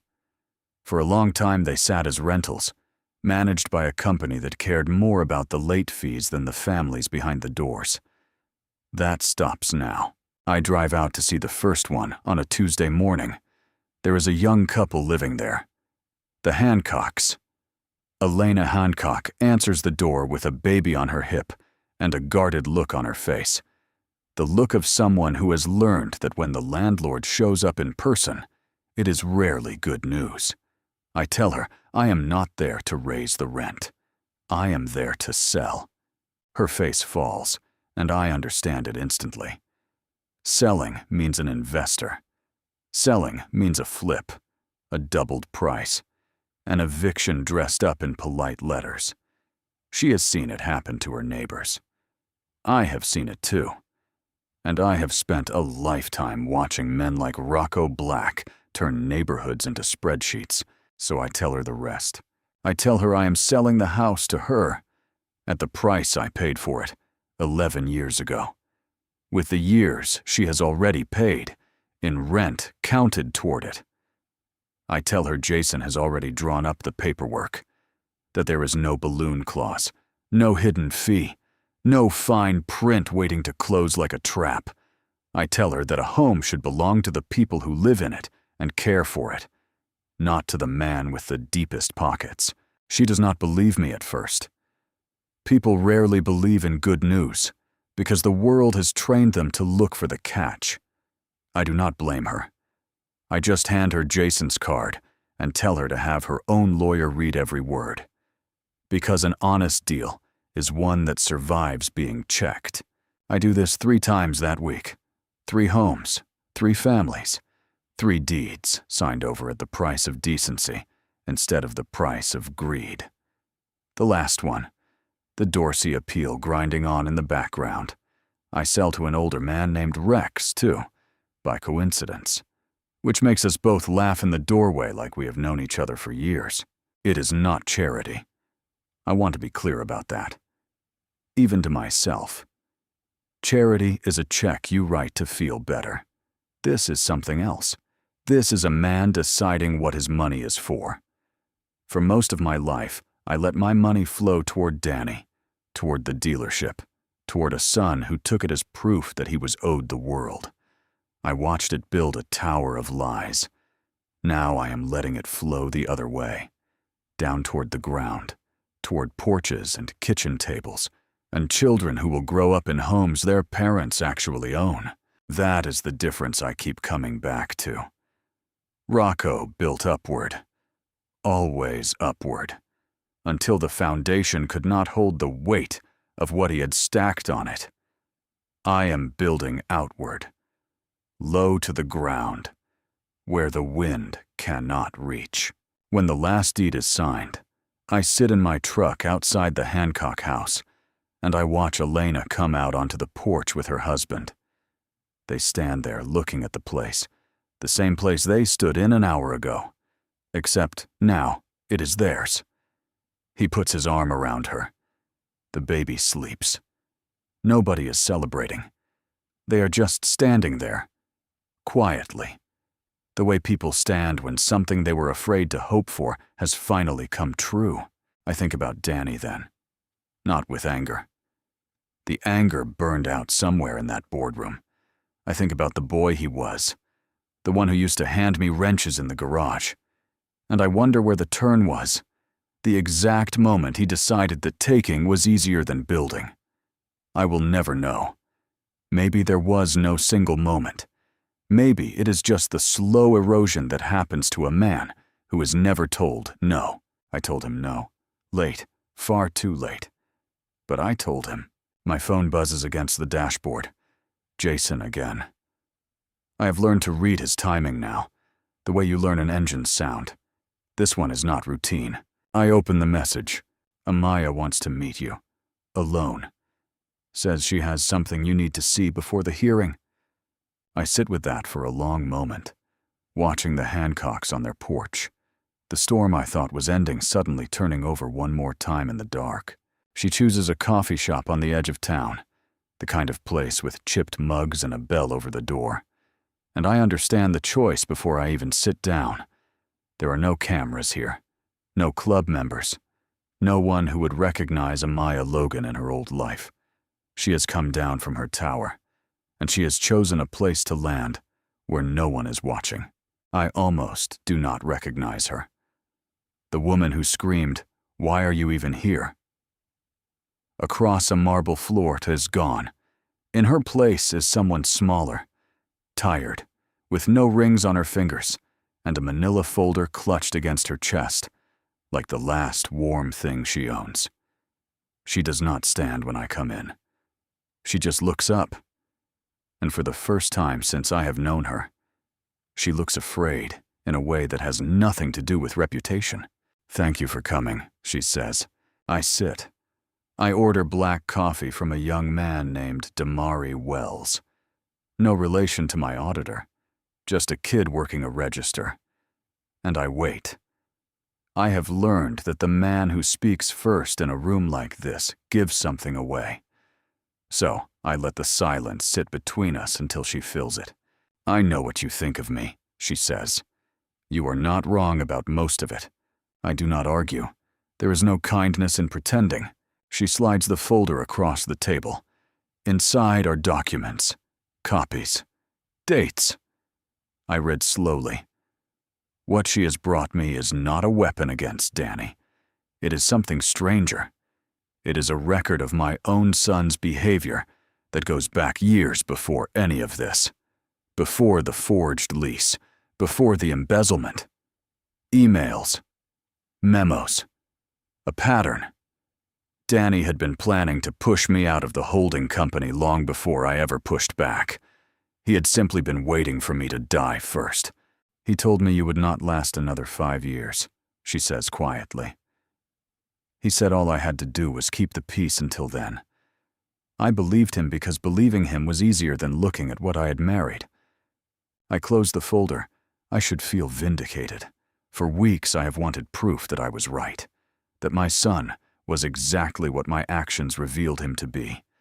But sitting across from this broken woman, holding the evidence of my child's patience to bury me, I feel no triumph.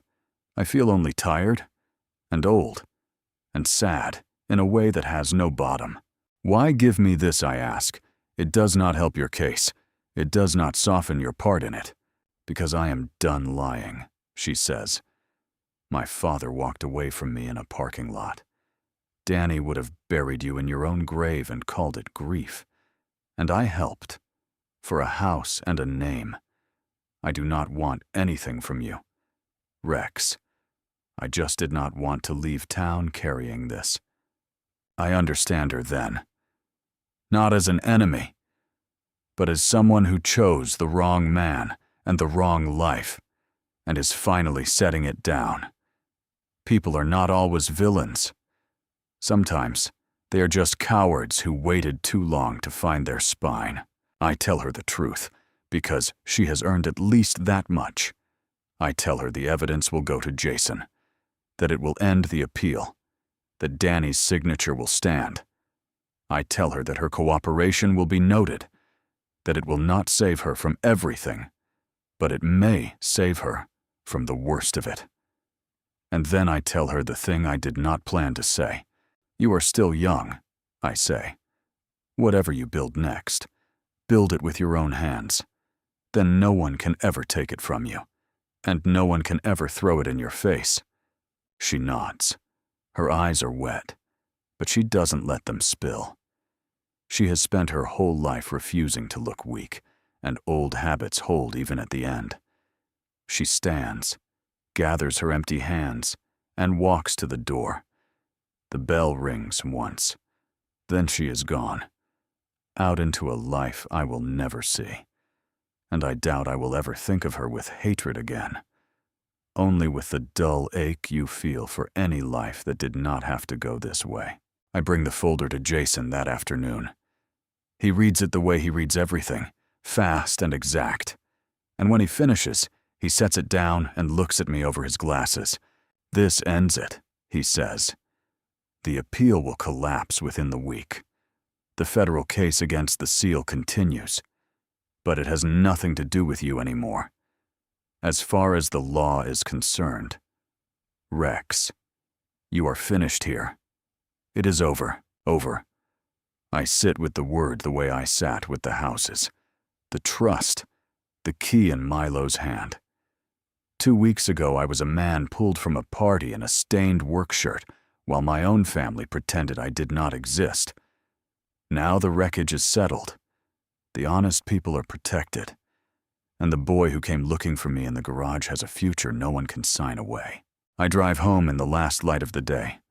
The sign over Stokes Auto catches the sun, faded gold, 40 years old, and still standing. I sit in my truck a while just looking at it. There is one thing left to do. Not a battle, not a deed. A promise I made to myself a long time ago, the night Milo was born, that I have never spoken aloud to anyone. Tomorrow, I will keep it. A year moves differently when you are no longer fighting. The seasons turn the way they are supposed to, slow and unremarkable. And for the first time in a long while, I let them. It is spring again when Milo graduates from his program. Not the kind of graduation that ends in a marble restaurant and a humiliation in the rain. A small ceremony in a community college auditorium. Folding chairs, a paper banner, the smell of cheap coffee in the lobby. I sit in the third row in a clean shirt with no oil on it. And when they call his name, Milo Dorsey.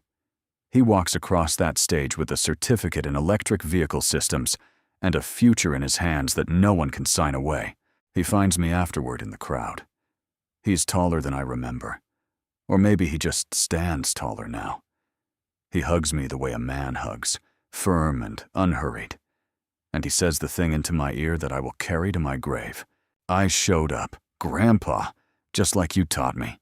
The garage is his now, in practice, if not yet entirely on paper. He has turned the old back bay into a workshop where he converts gas engines to electric, one car at a time, slow and careful, the way I taught him to do everything.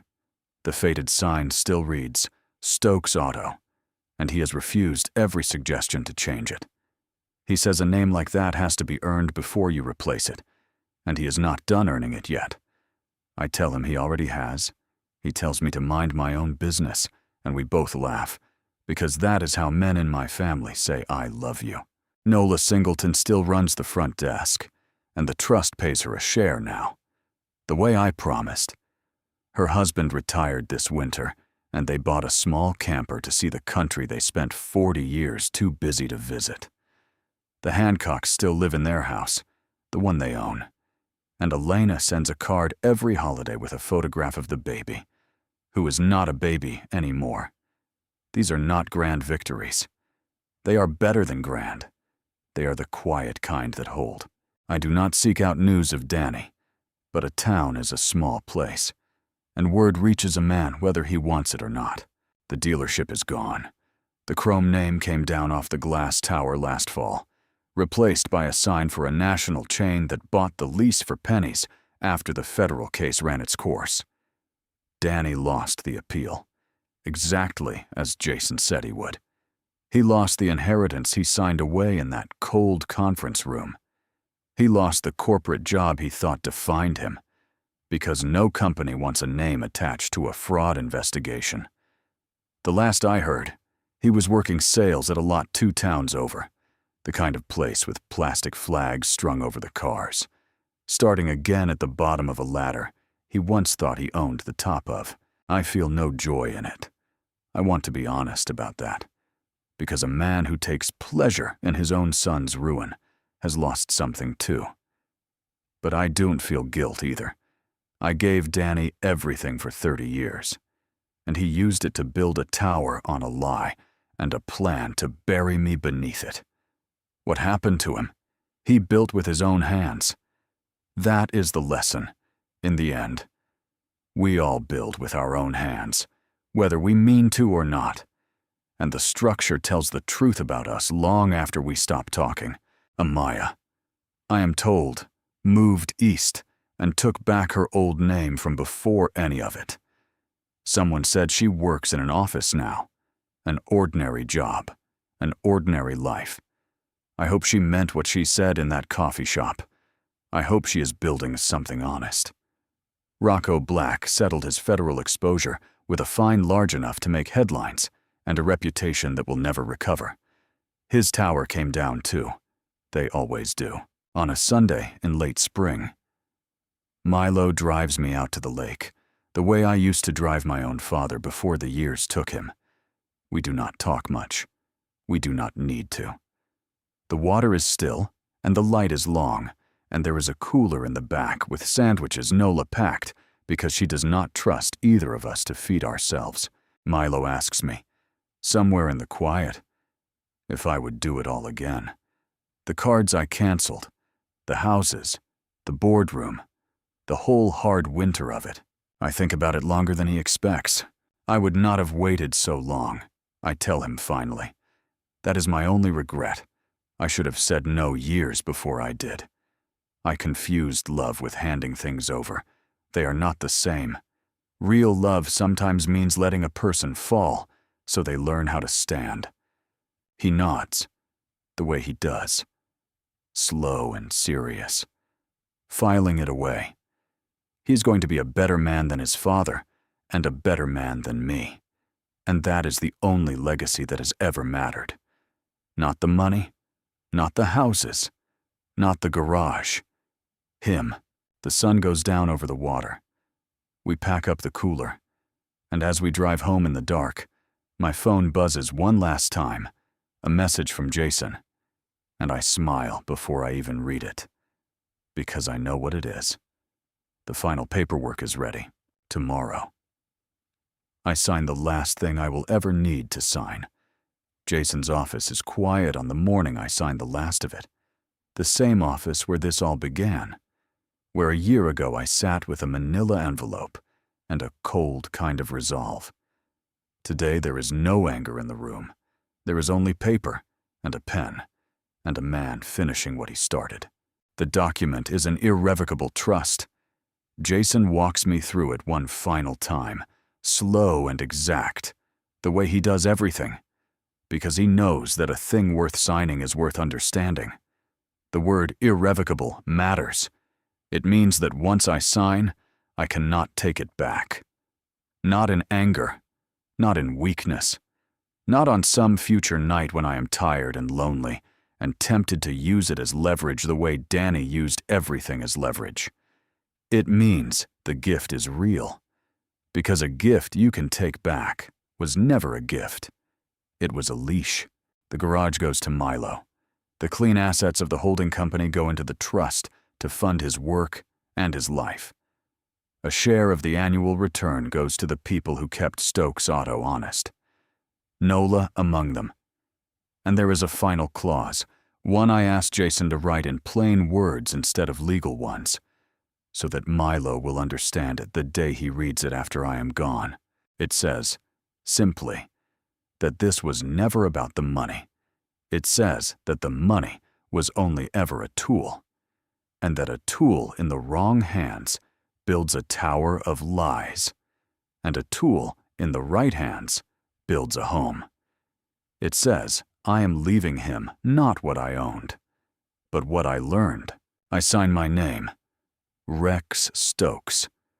40 years of work, 2 weeks of war, and one signature that closes the book on all of it. Jason caps his pen and shakes my hand, and tells me I am free. I have heard him say it before, but this time it lands differently. This time it is true all the way down.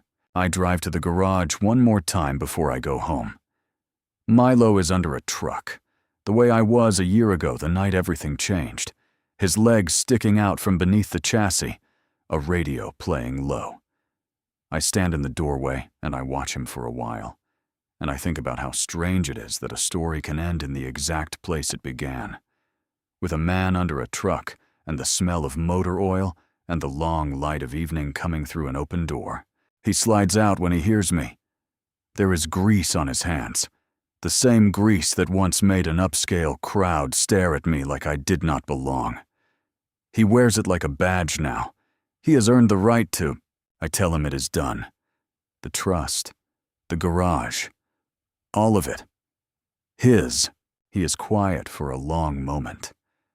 Then he asks me the question that boys ask their fathers and grandfathers in every garage in every town. The question underneath all the other questions. Did I do it right, Grandpa? And I tell him the truest thing I know. You showed up, I say. Every time it mattered, you showed up. That is the whole of it. Son, that is all any good man ever does. He nods. He does not cry. He just turns back to the truck, because there is work to do, and a man does the work in front of him. I watch him slide back under, and I let myself out into the evening, and I leave the door open behind me the way I always have, so the light can get in. That is the end of the story. But I want to say one more thing, because if you have stayed with me this long, you have stayed for a reason. And the reason is not the cars or the courtroom, or the cold satisfaction of watching the proud fall.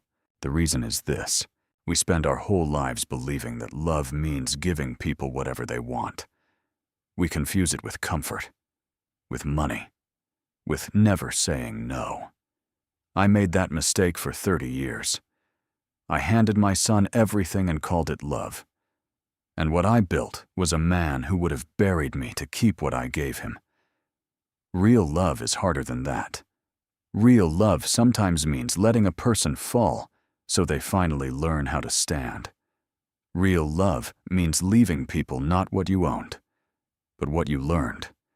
And real love, in the end, comes down to a single thing: showing up for the people who show up for you, for the ones who come looking when everyone else has forgotten you exist. A man does not have to be rich to do that. He does not have to win a war in a boardroom. He only has to know, when the moment comes, who he is and who he stands beside. So here is what I will ask of you.